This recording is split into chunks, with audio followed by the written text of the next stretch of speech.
welcome back to a brand new episode of Virtual Coffee. My name is Alexa Collier, and on this podcast, I usually interview and sit down with early career professionals or small business owners to chat about their journeys and their advice for others. Today, I wanted to do a little bit of a different episode. I wanted to sit down solo and chat about why I started the podcast and how and when, all that information that I haven't spoken about previously on the podcast itself. I know I've done some Instagram posts about why I started the podcast, but really never sat down and chatted about it in full. So that's what I wanted to do today. Before we jump into my episode, I'd really appreciate if you could follow along our journey on Facebook and Instagram. It's at Virtual Coffee Podcast. And also, if you could take about 5 seconds to rate and review the podcast on the Apple Podcast app, it would really help us out and help promote Virtual Coffee. So as always, thank you all for listening, and I hope you enjoy this solo episode.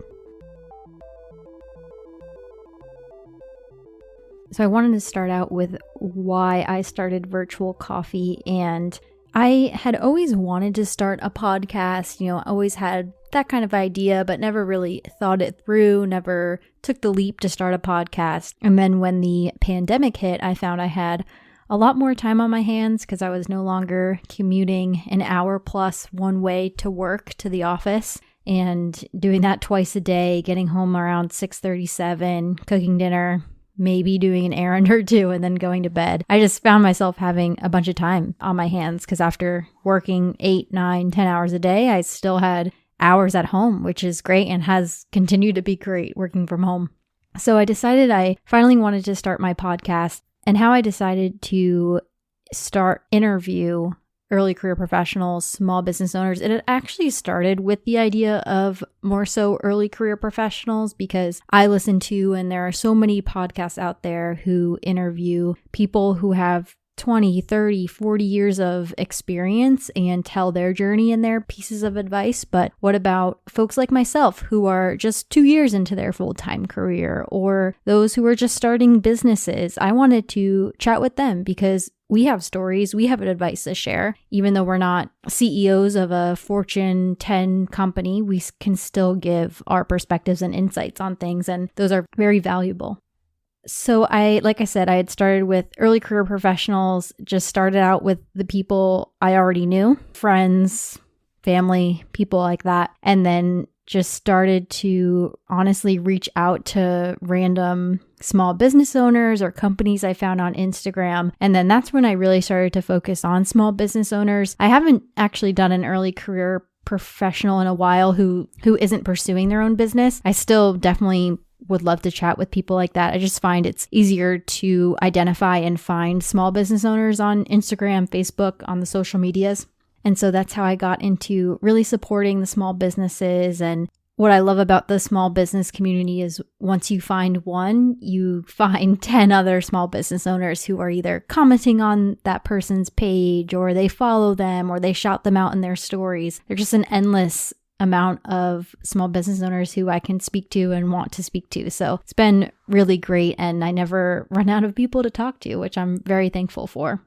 So like I said, I had started Virtual Coffee. I think we released our first episode in April of 2020 and have published every week except I think that second week. I think we published an episode, skipped a week, and then started our once a week publishing. I publish an episode every Tuesday. And I wanted to get into a little bit of how I started the podcast and how I record the episodes. So at first, I still just use my MacBook, my laptop, 13-inch MacBook Pro to record, edit, do all the technological things I need to do for the podcast. I remember my first few episodes I actually recorded sitting in our car that was in our garage because it was the most quote-unquote soundproof place to record. And I just had a headset that I use for when I play the PlayStation every once in a while. So like a video game headset. Had that plugged into my laptop and just recorded on Skype. And I still record on Skype. I just find it's free. I know it works, and it's free for, like I said, it's free for everyone to download. So, even if someone doesn't have a Skype account, they don't need to pay or sign up for something annoying. So I use Skype to record all my episodes when I have a guest. This one, I'm actually just recording on voice memos on my laptop, which is easy enough to do.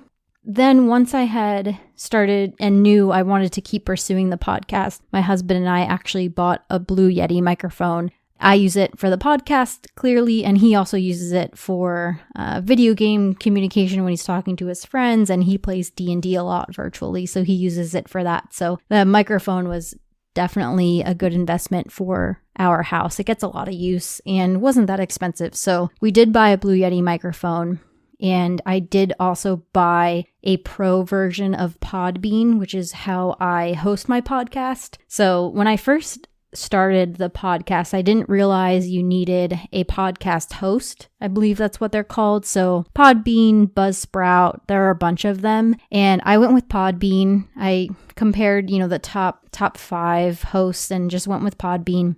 Their free version, I think, allows you to publish, X amount of content a month, and then you're capped off. So I decided, let me record and do a few episodes and see if this is something I actually want to stick with. Once I realized and confirmed that it was, then I bought the pro version, which is, $100 a year or something like that. Not terribly expensive.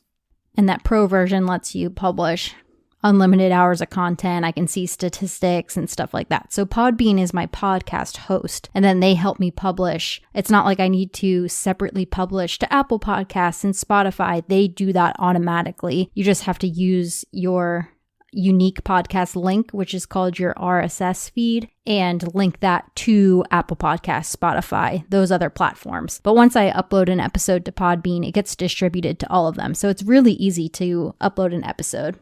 And the point I am trying to make by explaining how I really record the episodes is just to say that really anyone can start a podcast. You don't need a Blue Yeti microphone. You can just use your laptop and record with your laptop audio on voice memos or a free recording app. And how I edit it, that's also free. I use Audacity, really easy audio editing tool, pretty easy to get used to. I'm sure there are plenty of features on Audacity that I have not tried, do not know yet, have not mastered that. I'm sure I will in the future to make the audio sound even better. But you can really start a podcast by spending $0, and that's what I really love about it. And of course, advertising, Instagram, Facebook, that's all free as well. I also record all my episodes at home. Whenever I have a guest, we do it virtual, which of course with COVID, I foresee us doing for a while. I don't know if I'll ever go to in-person recordings, maybe, but for now, virtual works just as well, and that's free too. I don't need to drive anywhere. I can just hop on my computer, call the person I'm interviewing, and we have about a 45-minute to hour and 15-minute chat, and it's great. So I do have a full-time job as well, quote-unquote 9-to-5 corporate job, although what corporate job is now only 8 hours a day. So I work that Monday through Friday at home, been working from home since March due to the pandemic. And then I typically work on the podcast a few days after work, just when I can. I usually record on the weekends just so I have the, mental space, mental capacity to focus on the podcast then. I don't really like to record during the week, although if that's the only time a guest can do, of course, I'll make that work. So I usually record with the guests on the weekend and then also edit my episodes on around Sunday afternoon, send them off to the guest for their approval, and then get it published the Tuesday. I do find that's one of the challenges I have is staying on top of editing. So I am on top of my guest backlog. I do have a decent guest backlog, meaning I have episodes scheduled to record, and if I record an episode, it might not go out 2, 3, 4 weeks later because I have that backlog built, but I haven't gotten on top of the editing game yet. So I do edit on the weekend, send it to them, publish the next Tuesday. That has been a little bit of a challenge every once in a while if I have a busy weekend. For the most part, it's fine, but I really just need to, if I want to fix that, I just need to sit down, edit a bunch of episodes in one weekend, and have that backlog up and running.